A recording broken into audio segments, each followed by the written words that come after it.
Hello, welcome to the show, and it's yet another day, and this show has been pending since Sunday, and we decided, how about we have a show during the week? So it's gonna be a blast. This week has been fabulous already, and the weekend was full of highlights. And as usual, this is the Afro Alien show, and on this show we highlight very many things that happen to Africans, and our goal is to see a transformed African community, and we want to see like Africans rise up to the occasion. I always say that Africans have so much potential, and unfortunately that potential has not been realized so far. I already said Jesus is gonna show up before even that happens. But before he does, we are trying on this show, we are trying our best to reach out to ourselves as Africans. We are trying to do whatever we can. And Scott is here always with me doing just that. And today we actually are gonna have a blast. He doesn't even know what is gonna show up. He doesn't know what I have prepared for him. But hi Scott, welcome to the show. Hey, how's it going, Lil? Thank you once again for having me on the show. Yes, yeah, it's good to have you always. Your opinions here, I get feedback every single time, and everybody's like, yeah, we like that guy on the show. He should just keep coming. So yes, you're very welcome, and we are gonna try and keep this short and sweet because it's late in the night. Some people might be watching and at the same time want to go to sleep, but we are gonna try and keep it short and sweet. And I'm just gonna take you straight to something that happened. This is gonna be like an icebreaker. This weekend. Wait. I woke up to was it a Monday? I went to work and I woke up to news about Will Smith. And I was like, dang, I was like, what's going on here? You know who's got the hardest job tonight? Javier Bardem and his wife are both nominated. Now, if she loses, he can't win. He is praying that Will Smith wins. Like, please, Lord. Jada, I love you. G.I. Jane 2, can't wait to see it. All right?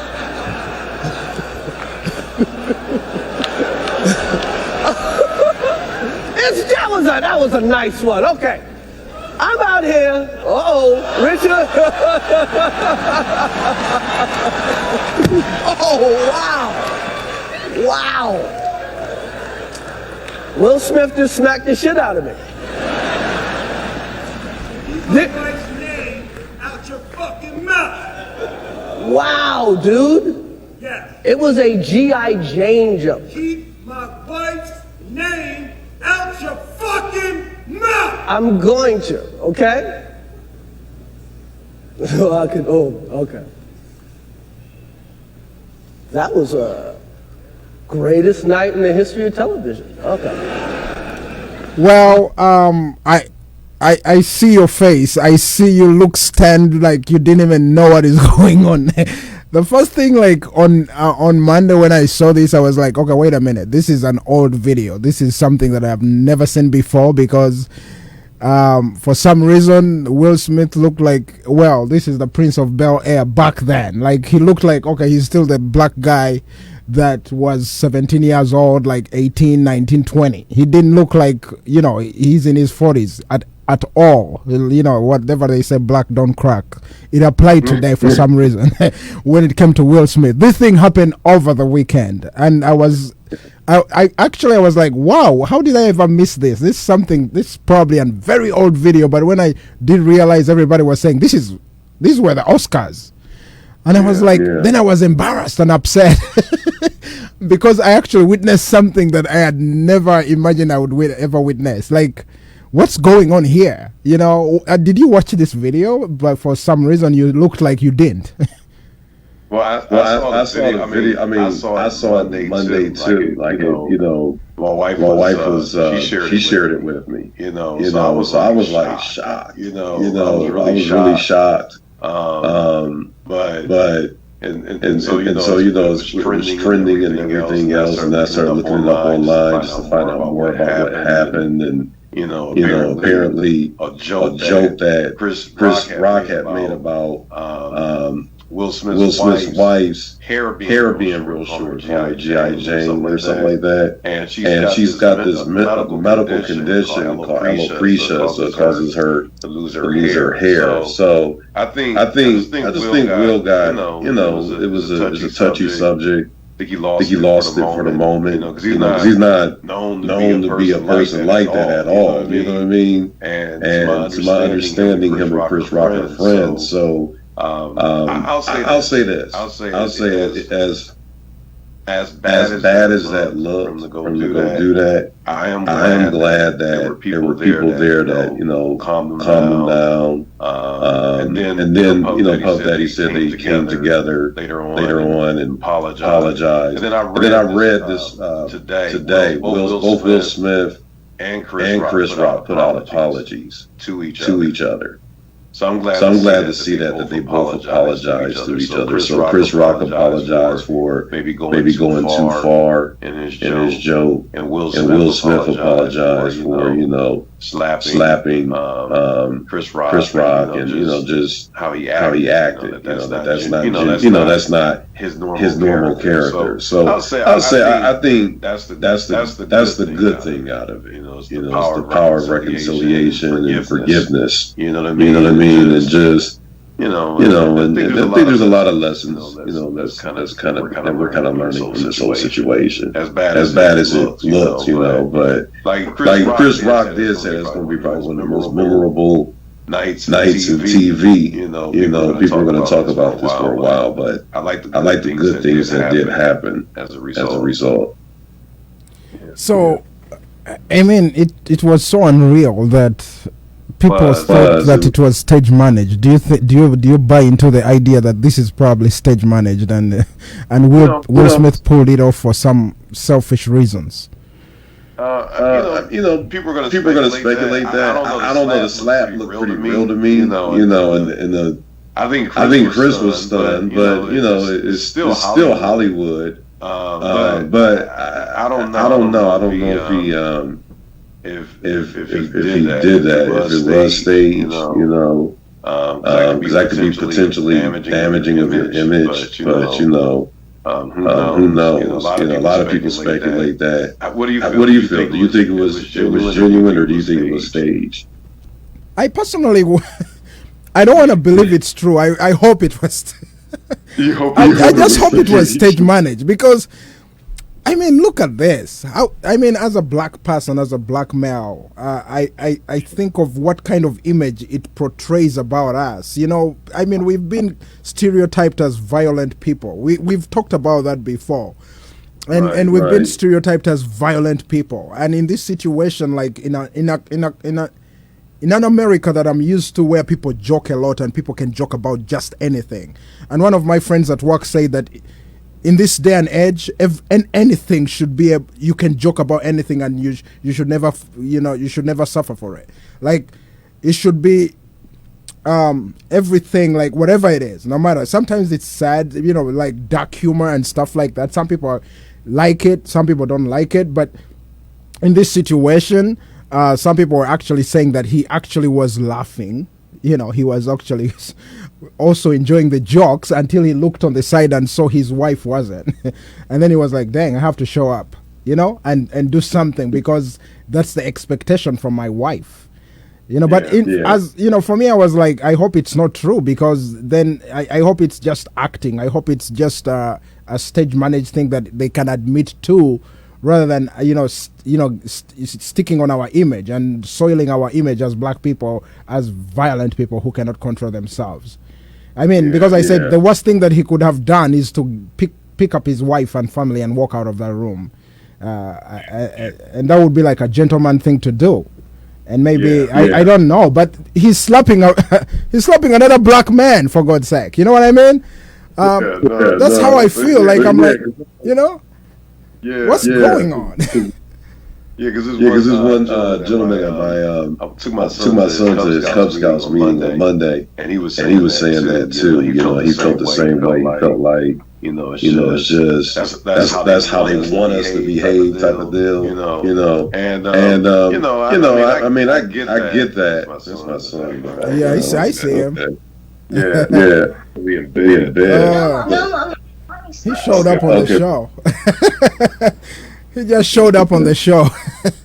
He told but you know, it's one of those things that I guess I can forgive him because I understand that people, have their moments. You know what I'm saying? This is an ugly moment for Will. But we know the stigma that's out there. You know what I'm saying? The negative stereotype. And the thing is that Will Smith, to my knowledge, has never had I've never heard of him in a fight, in an altercation, in a brawl. You know how you hear some of these Hollywood dudes that just get in trouble or get in fights or he's not that type of a person, you know what I mean? And Chris Rock is a comedian. Everybody knows that. Chris is going to roast you, So I'm sure.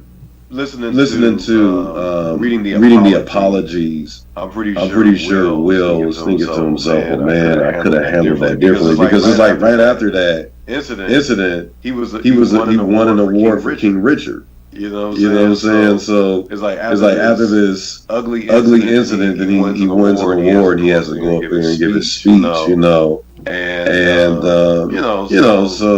I can forgive him. But like I said, I like the fact that at least they're forgiving each other. I hope people pay attention to that because that's a civil thing. Okay, we can all get upset, mad, angry, react, respond. How can we resolve the issue? That really shows a lot. So hopefully people take note of that. You know what I'm saying? They take note of they. And then I think I'll say this. I think Chris handled himself really well. Yes, I applaud his reaction. He did the right thing. Yeah, he was making jokes. He was still making jokes. That's the genius that this man has. That he got slapped, embarrassed, hurt. I'm sure shocked. And as a man, somebody hit you like that. It's just like how you feel. But then he just responded with jokes at everybody in there laughing. So, on one hand, he made the best out of a worse situation. You know what I'm saying? So I look at that too. Like, man, how Chris handled it very well. I'm so proud of him. Yeah, on one side, there is a bad the presidents or whatever, and then on the other one hand, a guy is fixing it right there. Like he's showing the world that hey, we can take it. Like we are so strong. Like we can absorb it. We can knock it off. We can knock off all our challenges and all the shame and just keep going and standing.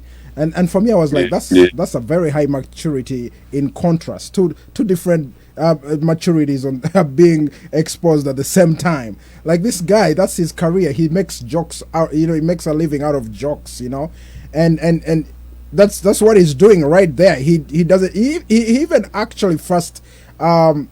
Acknowledged the fact that he loves them. He said, "I love you." That's the first thing he says to them before he begins the jokes. He actually was trying to communicate to them that, "Hey, don't take this seriously. I'm just making this Oscars what it should be. Like I'm trying to raise the atmosphere. Like you know what I mean? I'm a curtain raiser. That's my job." Yeah. Yeah, but anyways, let's not be carried away from this particular story because that's besides. We can go a long ways with that, but we won't go into that. So, anyways, this night we want to talk about African businesses. I was watching a couple of videos, and I was like, okay, that was a couple of weeks ago, and I was like, we need to talk about this. You've been to Africa and you've seen businesses, and I wanted to actually, I was thinking about another video that I wanted to add to this, to the videos that we have, but we don't have much time.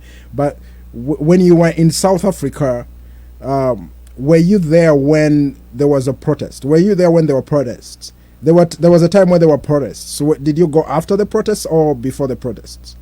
I think before. Are you talking about when there was like a riot, or when there was Yeah, there was a riot. There was a riot, like serious riot, and they were burning cities and breaking into stores, everything. You remember that? Yeah, I remember that, but that was before I went. That was before you went. Yeah, there was serious protest. South Africans have had some xenophobic attacks on other blacks, and they have done it. They almost do it every other year. It almost shows up, like it just shows up, and then the other time I was looking at, like, Black Lives Matter, and I'm again. With all love and respect for my race, I still feel like, okay, we have a long ways to go with very many things. And now today we want to talk about businesses, because how do you, like, when I look at South Africans destroying South Africa, like, it breaks my heart, because look, this is a beautiful country. It has been built. It has been handed down to you now, because now gone are those, like colonialists, or those guys who have been like putting you down. They have handed down these resources to you. They have handed down a city. They have handed down buildings. They have handed down infrastructure to you, and now it's your opportunity to rise up to the occasion and take advantage of it. And but then on the contrary, we see, because of poverty, again, which is one of those symptoms or whatever, like long-term effects of dominating a particular group of people. At the end of the day, they may never even be able to rise. So that's also one of the negative things, and that is what we see in South Africa. Like, my heart breaks when I see South Africans unable to rise up after how many years? Since 1994. I don't know. That was when they came in, they got the authority back, and they have not been able, as a black community, rise up. The highest corruption in Africa is they have some of the highest rates as well. So it breaks my heart. So and then when I look at them, like, destroying businesses, and then when I saw when during the riots, the BLM riots, I saw people breaking into businesses as well, and my heart was breaking. But at the same time, I want to think that there are people, of course, I don't want to say all of us, there are people who are business minded, and they are black, and they are prospering. And today we want to look at that. I want to play a couple of videos of about this, and I'm gonna get your opinion about that. Recently, a new phenomenon has emerged that's shaking up the American economy.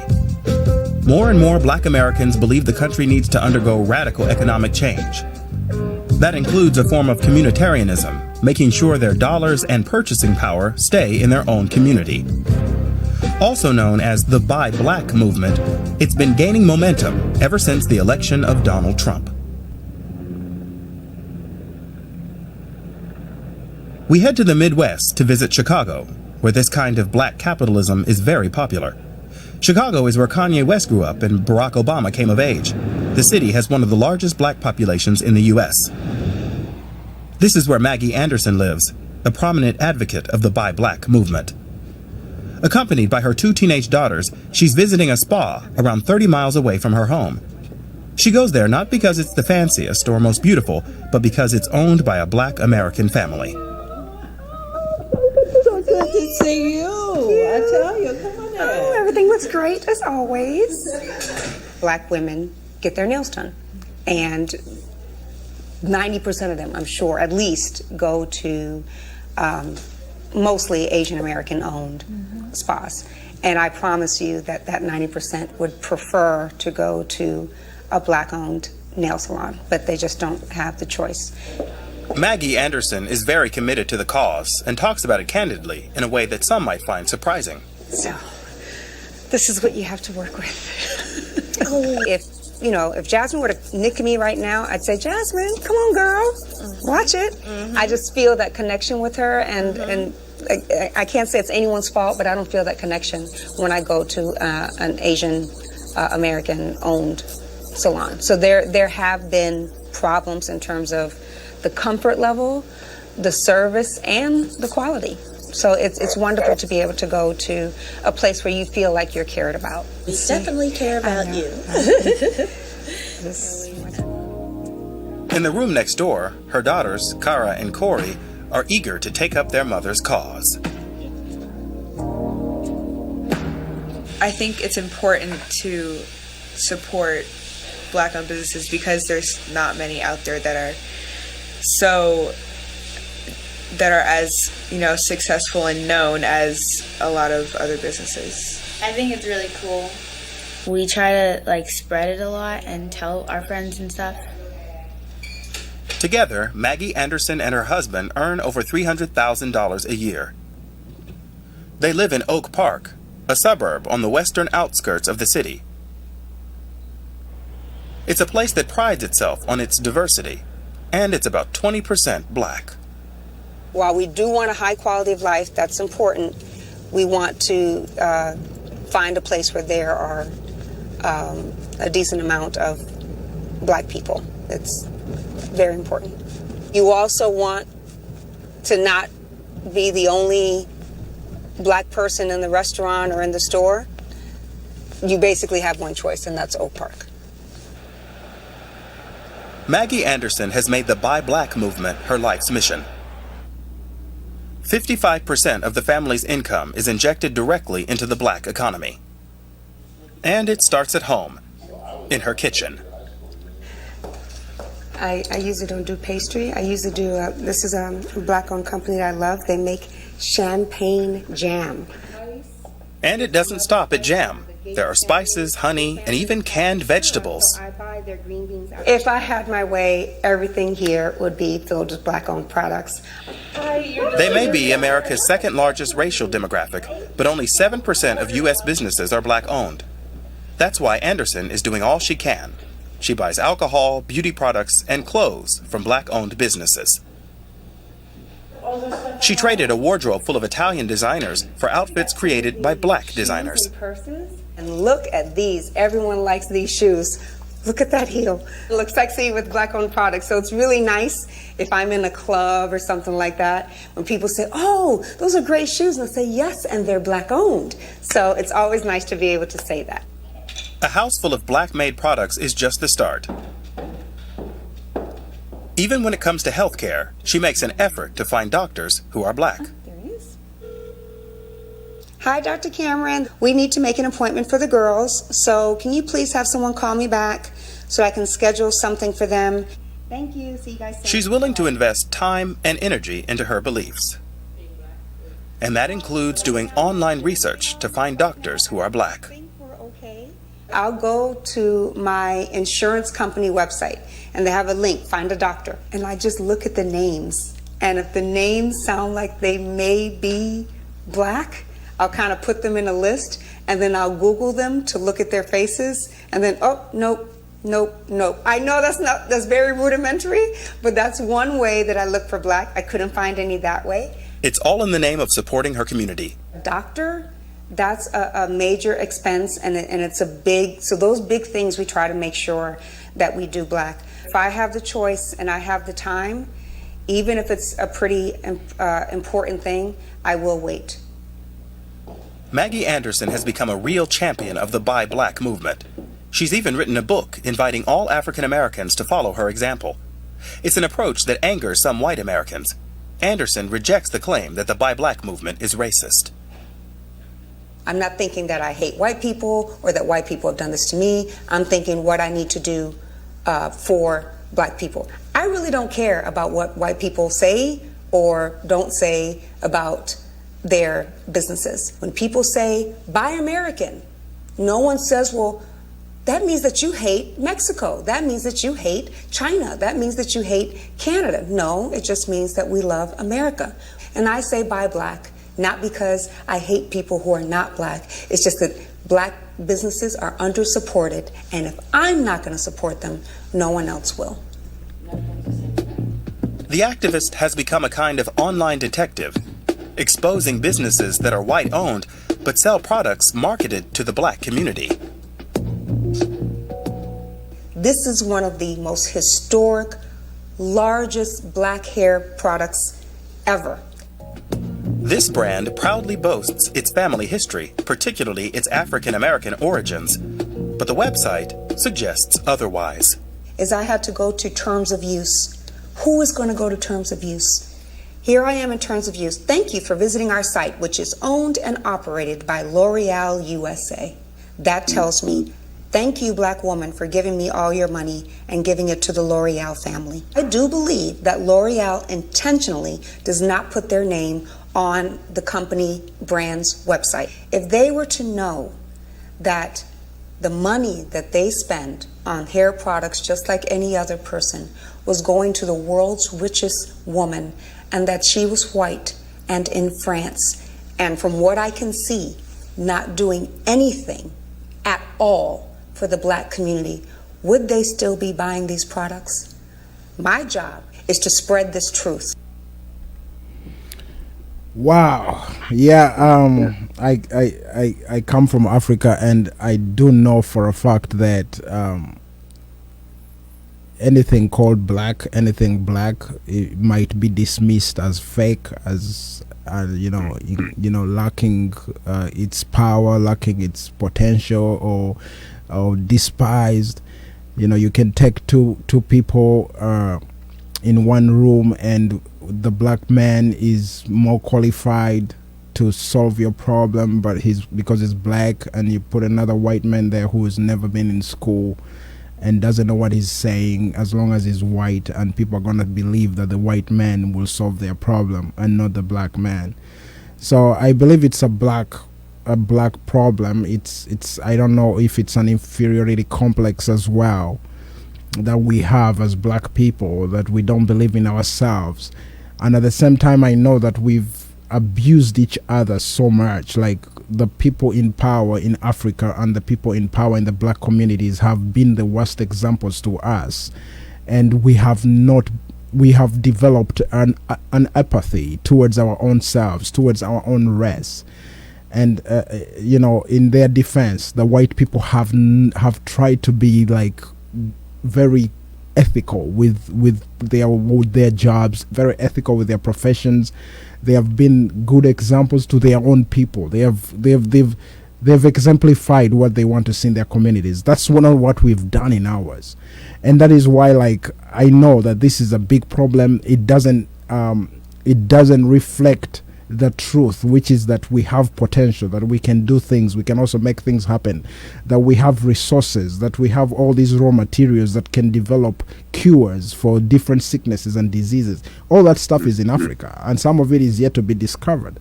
But we don't even believe in ourselves. That's the first thing. We don't believe we can do it. So when I see ladies like this, when I see people like this who are like, okay, wait, I'm going to bring this out, I'm going to push for this. My question for you, Scott, is this the right approach? Is this how we can make this happen? Do you think that this is how it should be done? I see.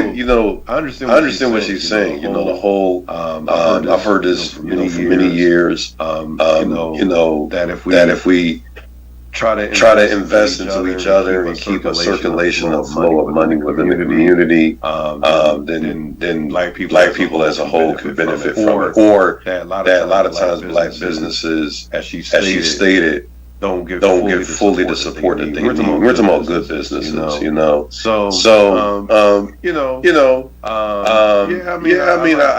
applaud her effort in what she's doing. My wife is a business owner herself. And I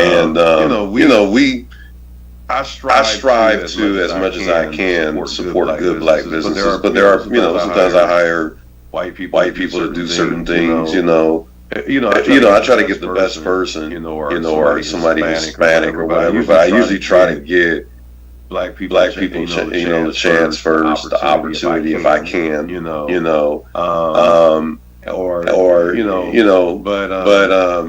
I think she's. I like her idea. What she's doing. In America. I'll leave it at that, and then we can go into some other question. My concern is that, okay, if we want to market ourselves, if we want to market our products, if black is a product, if we want to market this product, what should we try and do? Where should we put our efforts? Where should we just put in our efforts in trying to marginalize the market, or trying to demonize white product, because that is the only way we can actually we can survive in this race. Because I'm like, okay, do we shine better when we turn down other people's lights, like turn off other people's lights? Does ours shine brighter? That's my concern, because I'm like, okay, if we have something that is marketable, why do we have to exclude the other people in the market? Because I feel like we do have stuff that we do have these products that speak for themselves. They're real, they are true. Because like when I look at these ladies and like she went to the salon, I do understand, because when she goes to the salon, basically I have been to a salon where the barber was white. You know what I mean? I've been there like twice. I don't know if you've been there, and he couldn't do my hair, and I just told him, you know what, just do it. I was like, just learn on the job. You know what I mean? And I was okay. There's a lot of black barbers, bro. You near Detroit, there's tons of black barbers. No, I just said, you know what, just go ahead and learn on the job, because I was like, okay, my hair is unique and he's not used to it, and I'm just gonna give him a chance to try it. You know what I mean? But what my point out here is that, okay, I do understand these ladies, because black is unique. You know what I mean? Black is unique because look at the ladies we have here. Look at their hairstyles. Look at their nails. Look at their makeup. They have a lot of needs, cosmetic needs, and so a black person probably understands that better than a white person. You know what I mean? Because we have different skin problems and different skin challenges and different complexion challenges. So I believe that there's a lot that Africans could benefit from this. Like, we have a lot of stuff that we can make for ourselves and manufacture for ourselves, because we understand our nature better than any other race. You know what I mean? But why is it that we have not been able to do that? And okay, I know there's very many excuses that we have, but why is it that we have not been able to take advantage of our own market and sell to ourselves stuff? Because at the same time, without excluding other people, because there are people who may come from other races that actually want to buy black. You know, I said the same thing, that there's single mothers out there that are white and their children are black. They're like either their dads are dead or they're in jail. You know what I mean? Like, the market is so wide, and those mothers probably want to. I used to go to the salon back in Grand Rapids, and there was white women bringing their black children to the salon, a black salon. You know what I mean? So why do we have to exclude other people who might be interested in our market if we are really interested in building black? I'm gonna be honest with you. I don't think necessarily black businesses seek to exclude other groups of people from there doing business with them. I think it's been pretty much like I said, my wife, she's a business owner, so she helps other businesses develop and grow, and most of her clients are black. She's a virtual assistant. She's also a project manager, and so these are pretty good businesses. My wife did note to me that she notices how much more difficult, which is this is a proven fact in America, how much harder it is to get loans when you're like a black-owned business, or it's like different things you got, extra hurdles you got to jump through to get certain things, or to get like deferment, a payment on a loan, that type of stuff. So that has historically been very hard on the black community, in America. I do know that, and you always have to look at how you're able to build generational wealth. So if you don't always have the capital, then it's a little bit more difficult to advertise and market what you have. But there are surprisingly products either owned or created by black people that are out here, that are just out here in the market. People have been able to profit from. But yeah, I mean, you have to, if you're going to do a business. Okay, so we can look on the one scale, maybe a challenge in financing or finding people to invest who have the capital in your community, and then also too, you got to have a good business. You got to run run a good business. And I'll say that for anybody. You know what I mean? I know a lot of times we'll hammer down if a black person's business doesn't come through, or doesn't deliver well the way that it should. But yeah, you have to build a good business as well too if you have a business. And I think like that lady, she's making that conscious effort because a lot of black people may not be aware that they have an option to purchase and support a black-owned business. Now things like hair salons, barbershops. Yeah, pretty much black people are going to do that. They're going to have their businesses in that area. I know like here in Cleveland, funeral homes. Things that black people could get into that maybe perhaps white people didn't want to deal with it. So they didn't want to bury our dead bodies. We created our own funeral homes. So you'll see in Cleveland a lot of black funeral homes and prominent families that had these funeral businesses for years here. Of course, it's easy to get a liquor license in the ghetto. So you'll see a lot of bars and saloons, that type of thing, lounges. Then you start getting restaurants. But you have to like with any business, you got to be able to market it, and for a lot of our businesses, it can be a difficulty in getting capital. But you also got to run a good business. You know what I mean? Your business has got to be like anybody else's business. It's got to be a good business. It's got to be something that other people will believe in, or if you make a mistake, in that business, okay, this is how I rectify the situation with my customers. You gotta want it in business. You gotta want to take care of your customers as well.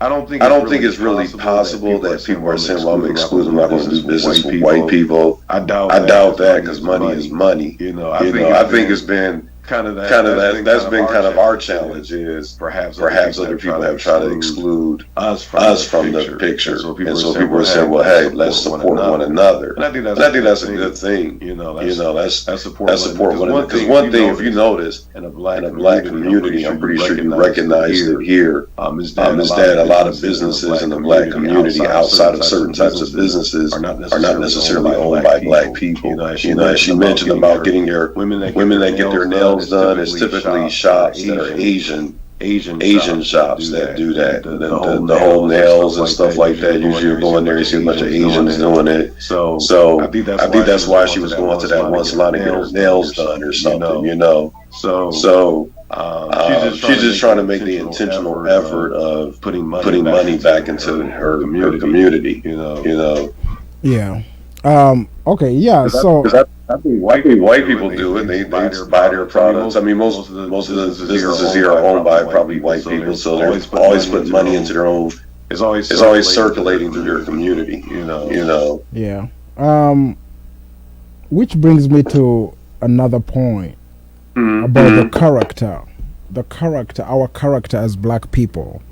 Do you think we have the character of business? Because when I look at small businesses, I mean, the majority of which we have agreed that are owned by white people.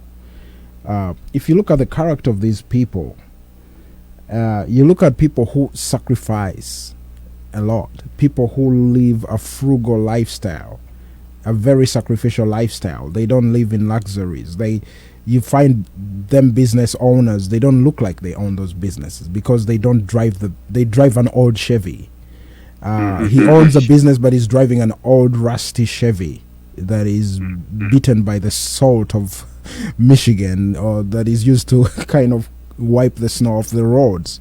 And at the same time, he doesn't dress like he owns the business. He doesn't probably has a good home in the countryside. You know what I mean? But black people, do we have that character, that patience of holding a business, of kind of holding it in place and then passing it on to our children? Do we have that character of sacrificing our own, a luxurious lifestyle, and then maintaining the success of this business? Because when you go into these homes, like when I went to my first job was in a factory, in a General Motors plant, and this is what I used to see. I used to see because all the races are there, black, white, Mexican, everybody's there, and our sisters, no offense, they come in with these long nails like they're not gonna work. You know what I mean? Like they have these long nails like they're not gonna work, but they're gonna work and they're gonna be on the machine. They're gonna be somewhere, and I'm gonna like, how is that not gonna hurt them? You know what I mean? Do we have the character, or are we the kind of people who can sacrifice pleasure for long-term gains? Do you think that is an African character that we have, or we don't have it? What do you think? Because I think that because when you look around, who is driving the best cars? You know, I live in Detroit, and honestly, the best cars here are driven by black guys. Very clean, spotless. My car myself, I never post my car, but it's a Chrysler. You know what I mean? Like, and everybody, you will walk out on a great car and it's a black man coming out of there, you know. And then I don't know, is his house as good as his car? Does he have enough money in his bank account like he has a good car? You know, like, does that reflect everything in his life? Does it reflect the entire story? I sometimes I feel like we Africans don't have that character. We are so used to parties and luxury and temporary pleasure than long-term gains, and I feel like businesses need that kind of character. Do you think we really have it? You know what? That's a good question. I believe so. In terms of those who are serious about wanting to do business. You know, if you're willing to, because I know a lot of people that are like I know a lot of black business people. So I know people that were sacrificed to get to where they want to go, or they have a game plan to manage their money properly. You know, I've seen it in my own life. Like when I purchased my house, I didn't. And then I learned a lot of frugality from my mother. You know what I mean? Even though, yeah, I mean, when I was a teenager, I like to have designer clothes and stuff like that. You know, I like to wear nice things. But as you know, when I purchased my home for a while, we didn't really have much furniture in the house. We didn't even get a TV for a while. You know, and we purchased a home within 9 months of us being married. You know what I'm saying? So. Then I know other people, that I grew up with, that have done business, that are like investors, that type of thing. So yeah, I mean, it depends, it depends on really what a person's individual goals are financially, what they put value on. Black folks may like to floss in a certain way, but if you look at America, a lot of Americans have debt. That's including white people too. So they spend up their money too. They might spend up their money on fishing equipment, guns, and vacations. That's what they do. They spend their money on vacations. Fishing equipment, maybe a little boat that they don't need. You know what I'm saying? So they waste their money. It's just us. If we're gonna waste our money, we're gonna look good. We're gonna have a nice car. We have some nice clothes. The house may not be that great. The house may not be in the best neighborhood, but the inside of the house is gonna have some nice furniture. You know how black folks do. We'll keep the house up. Inside. The outside may not, depending. But so both groups waste money. Both groups waste money. Both groups waste money. They have had now.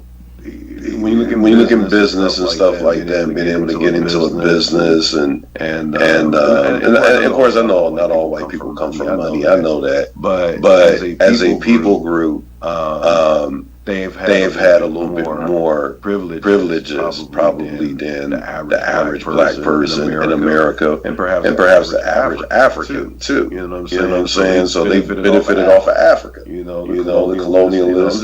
I'm just kind of going down the history of it, and then here they've benefited off of our labor free of charge. So that can help them in that area. But in terms of spending money, I'm gonna tell you, both groups Because that white dude, he may not have the nicest car, but he's spending his money at a strip club or something like that. So they spend money. They waste their money. It's the entrepreneurs, the person that's an entrepreneur or sacrificing to build something, who's serious about it. Those are the people that are willing to, and I've seen that in any nationality, willing to put money aside, willing to save up, or they start realizing what they're doing with their money, and they start saying, hey, I need to be smarter with it. You know what I mean? They try to educate their friends around. I'm talking about guys of every nationality, because I've seen it. They try to tell their friends, and their friends are like, oh man, let's go to this party or whatever, and they want to go get drunk or whatever. So you're gonna have that, I mean, like you said, the sisters coming in there with their nails looking fly. They probably did their job though, but they're gonna come in here with their nails looking fly because that's what they do. You know. You go to Uganda, man. People may not have a lot of money, but they'll come out the house looking nice though. They'll be clean cut, sharp, crisp. We just that's us. Hey, at least if I don't have nothing, I'm gonna look sharp. I'm gonna come to church looking nice. So. Yeah, I mean, I do see that. I see that all the time. I saw it in Africa, don't get me wrong. It happened a lot, every single time. Like, everybody just like to look sharp. But then at the same time, if you're going to be running a business, then you're going to have to let the money run. Like, you're going to leave that money in there, sitting in there. And I feel like, okay, the life we live, and you said white people too have those. Yeah, I know some guys who I've had some guys, workmates, who go to a strip club, occasionally. They are white. They like to drink. They like to be in the bars every single time. But boy, those guys have savings too. They I don't know how they do it, but they don't have the bills we have. Like me, I have a car payment. You know what I mean? They don't have a car payment. They buy old cars, or they actually pay them off. For some reason, they have a saving culture. They save money, and they don't even show it. And they will never tell you how much they have. And somehow they live within their means, which is something that they like to do. And so, which brings me to another point, of course. How about the crime, though? What do you have to say about the crimes? Like, for example, if I want to start a business, do you think I'm gonna put that business where I think somebody's gonna break in? Because every time I go to the bank, and this is the first time I've seen this. My bank, when I was at the west side of town, there was no burglar proof. You could just walk in anytime you wanted to. Like, the doors are open, they're automatic, you just get there, they open for you. But where I live now, when you go to the bank, they have to let you in. You have to press a button, they have to look at the cameras, they have to make sure they are safe before they let you in. And when you look around, these are our communities. You know what I mean? It's a black people community. There's why? Why is it that way? Like, why? How do we expect that our businesses are going to rise? Like, we're going to put up these businesses when at the same time we don't have the security to secure those businesses, or we don't even have the character to spare our own businesses. Because I'm like, okay, at least the least we should have is that, hey, that's a black man's business. Don't mess around with it. You know what I mean? Why? Why don't we have that? Why not? I think I'm gonna tell you. I think the reason why maybe the crime and stuff like that is because there hasn't been enough black-owned businesses to employ people. And I mean that's. I'm gonna be honest with you. I think that's how the systems kind of set things up, man. Just so that make it hard for them to get businesses. Because they get businesses, they know that that's the way to build wealth. They're gonna hire each other and not have to depend on us. And so just from my wife's business, and I hear her on the phone with these lenders fighting them. Like, no, give my client an additional amount of deferment to pay back this loan. If you're they'll give you the money, but then they have unrealistic expectations of when you can pay back that money. And she knows from doing her research that they don't do that with other businesses. They do that with black businesses. She always has to fight to get the extra stuff for her clients. So but I applaud these people because they're doing like good businesses. They're still pushing forward. Some of them are my family. Some of them are people that she knows back in Boston. And these are like different types of black people. Some of them are most of them are black Americans, but then some of them are like Haitian Americans. So you got the black immigrants in there and stuff. So yeah, I mean, I think that you probably look in your community.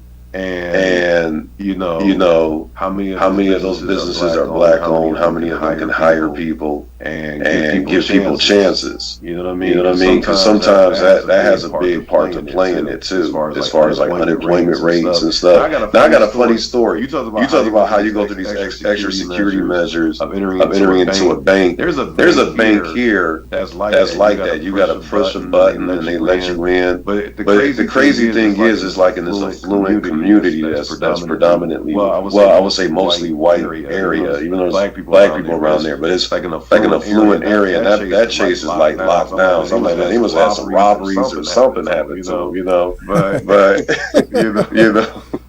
So they must have had something happen to them. But yeah, man, I think it's because if the situation has spiraled so much to where you got the situation of people now willing to commit crimes because people in their community were hindered in many ways to create jobs. Right there in that community, or black-owned businesses that can go out and hire people. Because a lot of black-owned businesses, you don't find too many really big black-owned businesses that's employing 1,000 people or 500 people. They might employ 30 or 50 or 20 or 10.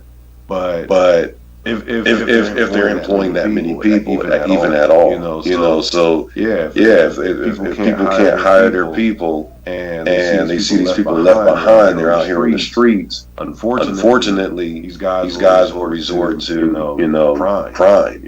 So I think that can play a part in it. That's why that lady is doing the thing that she's doing intentionally, kind of just understanding all the economic ramifications behind her putting her dollars into black-owned businesses. So you think it's just a matter of, it's an issue of employment? You think that if there was, it's a part of it, that's a part of it. I mean, as far as certain crimes, usually street crimes, like typically if you like I always tell you, I live in a predominantly black community. It's a middle income, middle class community. It's very nice, and it doesn't have the same issues of the community that I grew up in, which was also black. But that community was low income that I grew up in. So and I think one of the major differences is that the people where I live now have better paying jobs. They're at work. They're able to live comfortably. They're able to buy what they need to do and take care of their families. So there's not a need to commit a street crime. Now you got people in corporate America that embezzle money, that do all kind of shady, that do criminal activity, but they're not going to go rob a 7-Eleven. You know what I'm saying? They're probably not going to go carjack somebody. They already have a car. Why would I go carjack? I can go buy a car. I got good credit to go buy a car at a dealership, but certain types of crimes, if a person is underpaid or underemployed or unemployed, a person becomes more tempted to commit a crime, because let's face it, there are thousands, perhaps millions of black people every day who don't make a lot of money, who don't commit any crimes, who won't steal anything. Probably they saw you drop $1, probably would give it to you, say, man, you dropped this, But you have people that become so, you have individuals within the community that become so desperate, and they somehow the enemy has tricked their mind into believing that this is what I now have to do, and so what they resolve in is some sort of a crime, so I think if we know if our heart and mind can be transformed primarily through the power of God, a person can be changed. That's where it begins, But until you really have a knowledge of that, and you don't know the Lord, you don't value Him, and you're in a desperate situation. It's unfortunate, but people when they're in desperate situations, how their minds can start working, and how temptation can come, and they end up inflicting harm on someone else to get ahead or survive, I guess. Right. Okay. Yeah. So on a positive note, we are going to I'm gonna play another short clip of a video, and for those of you black people who are struggling in business and who are doing your best to make things happen. You're trying to rewrite the narrative. You're trying to work so hard, and you're defying all the odds and all the stereotypes, and you're trying to make something happen for your family and for your rest. I want to play a video, and I hope it encourages you. And I like to make people believe that, hey, there's no excuse. Like, you can make it. There's nothing that is going to put you down. There's nothing that is going to stop you. And I feel like this video will help us do that as we come to the end of the show. Those are my great-grandparents, Henry and Henrietta. And his wife was the first licensed black teacher in the state of Florida. This is my grandfather, and he was a barrister. That's my father over there, who's their son. He was president of the Medical Dental Pharmaceutical Association. So I've come here in search of an older idea of African American success. In one of the city's wealthiest neighborhoods, I visited the home of Dr. Carlotta Miles. Hello. Wie geht's du? Hello, you must be Wendell, yeah? I am. Oh, it's Hello. Such a pleasure. Carlotta. Yes, I'm Carlotta. And this is my husband, Tony. Hello, Tony. Good to Yes. meet you. Good to meet you too. And you are? Temple. Hello, Temple. These are my kids. Juliana. Shall we retire to the sunroom? Yes, that would be delightful. The Miles family are pillars of the capital's historic black elite. Generations of achievement have given them a very different perspective on the debates around race and identity I'd experienced in Atlanta. Do you think that there's psychologically, having a gallery like this is almost like, it's a metaphor in your head for that I belong here and I am substantial? Exactly. It's the evidence that no matter what anybody says that you can't do, especially because you're an African American, here's the evidence that yes, you can. Yeah. Black people know how to do race talk because it's a necessity in all the parts of our culture. Now, at the upper end of the culture, you're not allowed to use race as an excuse, ever. Who's policing that? It's just how you're raised. Do you think it's because you encounter less racism, or is it because you've got better tools to deal with it? Both. Or is it? And the upper end lives on the fence. How easy are you if you were to go, like you talk about the people down the rungs? Well, see, that's a How easy are you socioeconomic- when you go down the rungs? That's more of a socioeconomic distinction. Yeah, how easy are you? Than a racial You distinction. mean racial? So you're happy going to houses like this? We know lots of by other white black people. people like us, is what Yeah. I'm trying to say, and that Yeah. we have a social life that is filled with people like us. Yeah. People at our level are either more or less comfortable with either group. So there are some black people that are very uncomfortable among black people. Really? Yes. Do you think there could possibly be a point where class trumps race? It already does. Because everybody else I've talked to would say it's always race, race would trump it. But you would say that it's possible to get to a point where class is more emotionally embodied by you, that is the thing that... Well, it...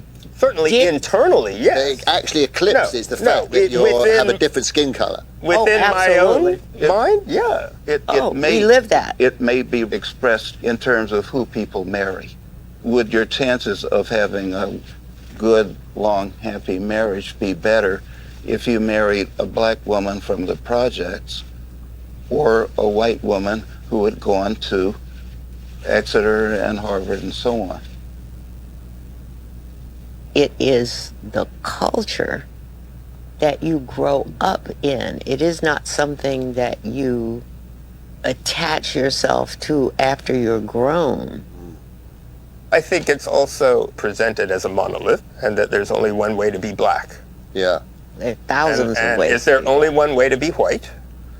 Yeah. Oh, well, there is. Hasn't any white person ever told you? You know, I like to think of myself as a citizen of the world. All right.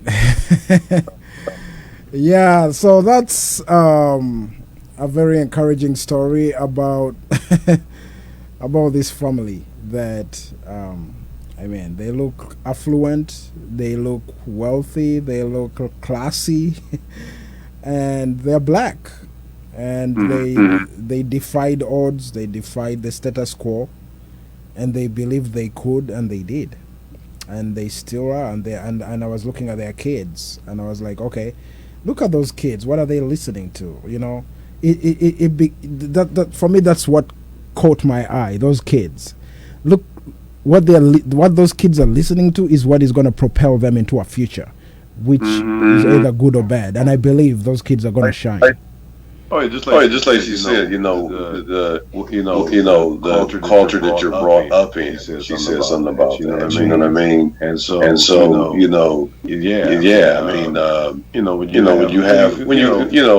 apparently you can see quite far back. They've been able to succeed as a black family for generations back. That's a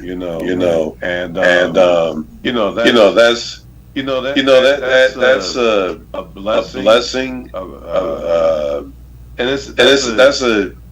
I can't fault how a lot of black people maybe can't look back and see that level of success. You know what I mean? Because that's not their fault. You know what I mean? It's kind of like you're born into these situations and stuff like that. But at the same time too, we both definitely know that people can achieve. It's possible. When we having these conversations, we didn't believe it. You know what I mean? And I've seen it. I've seen it in my own family, my own life, my own circles of people that I've been around, and see them achieve great things, in spite of whatever circumstances they've been in their life,